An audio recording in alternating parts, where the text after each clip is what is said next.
you all so much for stopping by today. So I just showed you our pile where I took out the perennial that took over my containers, and I want to tell you why I'm not planting perennials in those containers anymore. That was kind of like my second time. Well, actually the first time it wasn't a perennial, but the roots ran very deep. Now the reason why I got rid of that is because it loved that spot.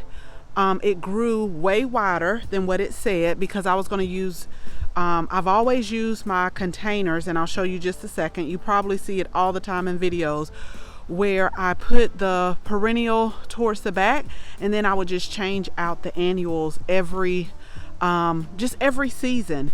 But I noticed those were getting disease. It looked like powdery mildew or some type of fungus on there, and it also was a breeding ground. Like, I'm okay with spiders because some spiders are really good for the garden, but it was just like a constant breeding ground, and like there were weeds popping up, and every time I would put my hands there, even with gloves, it was just like crazy. So let me turn the camera around. I should have showed y'all from the beginning. This was not on my to-do list. This was just something where I was like, you know what, I'm tired of looking out the window looking at those. Let's put some annuals there. So from now on, we're going to be putting annuals in these containers right here. So I'm going to link some of the videos that we've done in the past where we've potted these up for spring, for fall. I love these containers right here. And it was just a few years back, maybe 2 or 3 years, they had those perennials on sale, and I'm not sure, it's kind of like some type of variegated grass, but they had them on clearance, and I thought those would be really good to add, because when I looked at the width and the height of the plant, I said I could use that as a backdrop, and then we'll put just annuals like either in the front or the side. But again, they loved where they were, so they took over this whole container right here, and they just seriously drowned out the annuals that we did put in here. So for like a year, I just let the grass grow here, and it was okay, because what I'm going to show you next is I have to be mindful of this area, because this is the patio, and so when the weather is nice, we often sit out here. Now I'm okay with bees, but some people like start fighting the bees, like, you know, swatting at them, which makes them angry, and I'm like, just be still. So I'm not gonna put anything where it's gonna attract a lot of bees, but I do want it to be colorful here. So here is the other container. We went ahead and we have it was a lot of soil that came out because there was so many roots in there, and so that's why I'm not planting any perennials in these containers, because perennials roots, they run deep. They run really deep.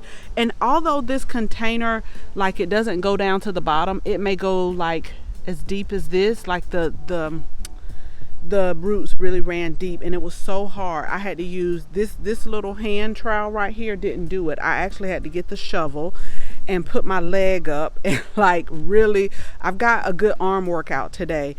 So the only thing I'm going to do now, I've added some more container soil, and then I am going to put some slow release fertilizer in here.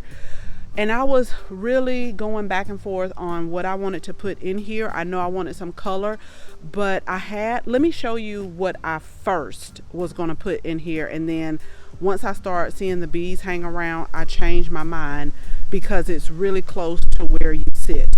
So these are Nemesia, and I hope I'm saying it right, because I'm good for just coming up with a pronunciation for a word.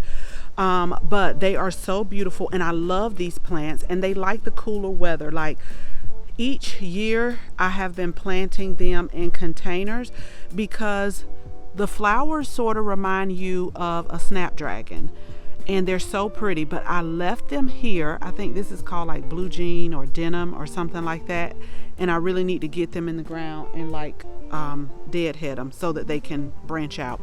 But I sat one of them here, I think it was this one, and when I came back outside, it was like bees all around it. So I was like, this may be a little bit too close to the patio. So I still have to find somewhere to put these, but they're so pretty, and I love this color. Do y'all see this baby bee right here?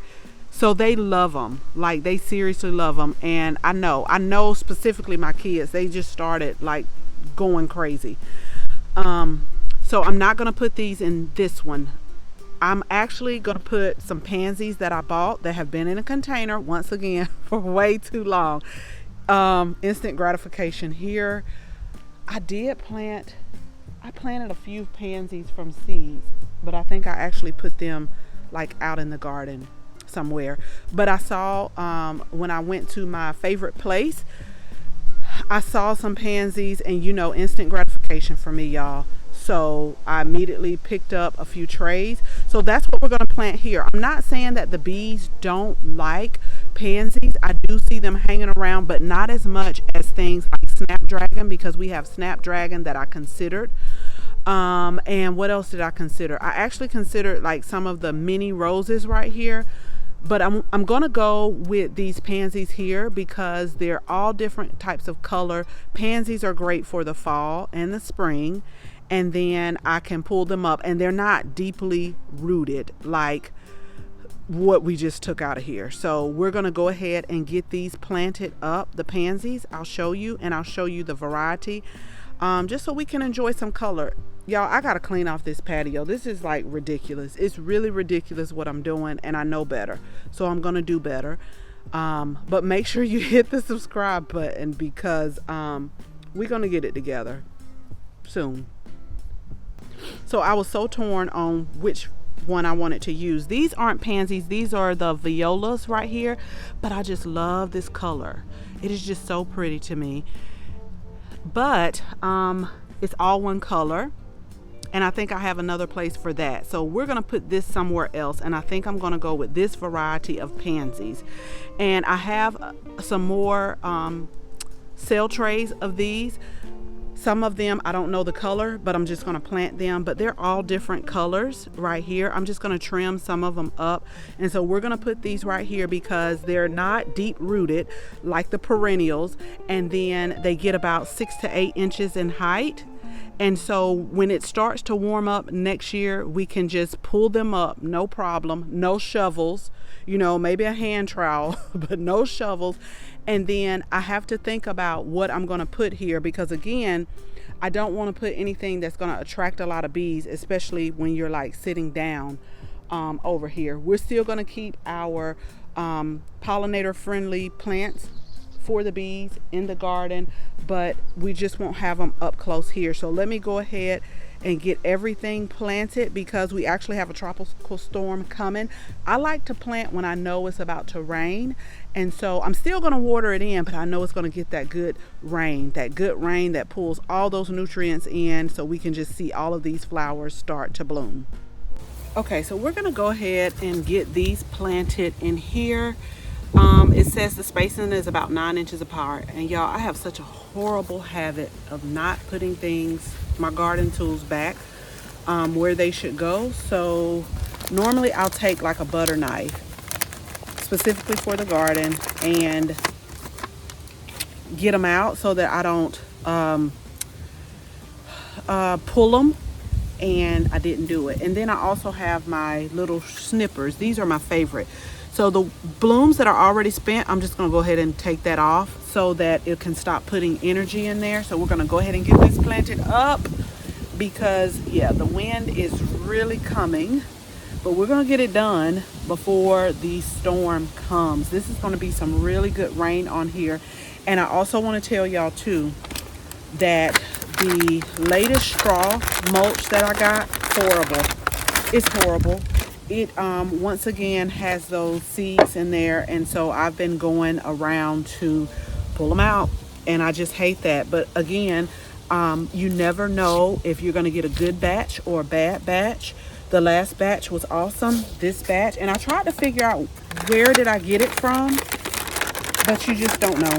So we're going to get these planted up. So I'll just come out and just pull them out because, like I said before, I could still go and get a new bag, and that one might be the same. So I just have to spend a little extra time putting them out, but I do want to protect the soil, and then also hold the moisture in as well. So that's the purpose of mulch, because those little weed seeds are going to come through. So let me go ahead, get this planted, and then I'll come back and I'll show you what we got. And they always look a little sparse when we do it, but you just wait till they start growing. They're going to fill in and they're going to be so pretty, especially when I look outside of the kitchen window and see all of these beautiful colors. Okay, so our pansies are all planted up, but the Bright Idea Fairy light bulb just went off. So instead of me having to deal with that mulch that I was telling you about, the straw mulch, I got another block of this coconut core mulch, and we use these on our new raised beds in the garden this season. I still have my opinions about it, but I do like it, and we've actually used some in our pots, so that's what we're going to do here. The only thing about it is, like, when you pull up your plants, you know, like the coconut core kind of starts intermixing with the soil, which it's okay. I mean, the straw may be at that, but I'm putting it in this wheelbarrow because you have to let it sit in water for about 15 to 20 minutes to, you know, kind of loosen up everything. So that's what we're gonna do while I'm doing something else that I'm trying to get done, since it gets dark at like 5:30. I'm just trying to get some things done, and then I'll go in the house and work on things that's in the house, because it'll be dark and I'll have light. So let me go ahead and put some water in here, let this swell up so that I can start taking the pieces apart, and then I'll show you the containers, because they are going to be absolutely gorgeous.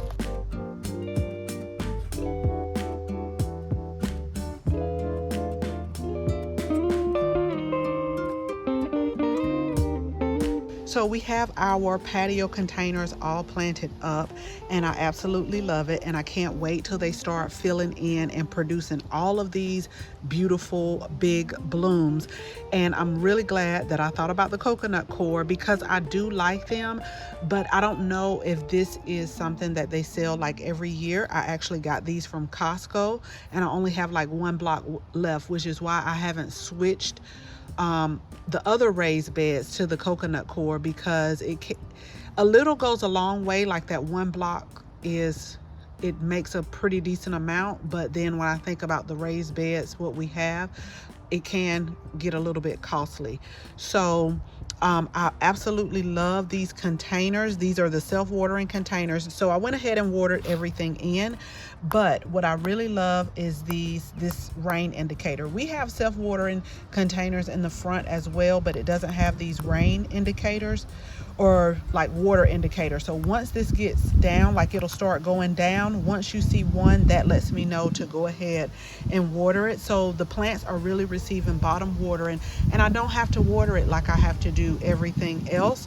And so the only time I do like overhead watering is like if I am doing a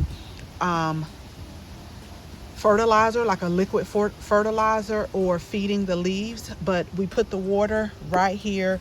This fills up to 3, and when it gets down to 1, you just fill it up. So the only thing I really have to do is, you know, just keep an eye on the rain indicator. But we don't do a lot of watering through the winter as much as the summer. So I am going to keep you all posted on both of these planters and let you know how they're going. Now, I do have a couple extra plants. One of my rule of thumbs is to always like get a few extra, because I actually had like 2 pansies to check out on me up front. Like, I guess they didn't like where they were. It has nothing to do with you. Sometimes the plant doesn't like the new home. So I'm either thinking about putting another type of flower there or just go ahead and replacing them. But those were like all purple. It was another kind, not these kind. So as always, thank you all so much for watching this video. I hope you share this video with your family and your friends. If you're not a subscriber, go ahead, hit the subscribe button, and make sure you tap the notification so that you can receive notification each and every time we upload a new video. Again, thank you all so much for watching, and until the next video, bye bye.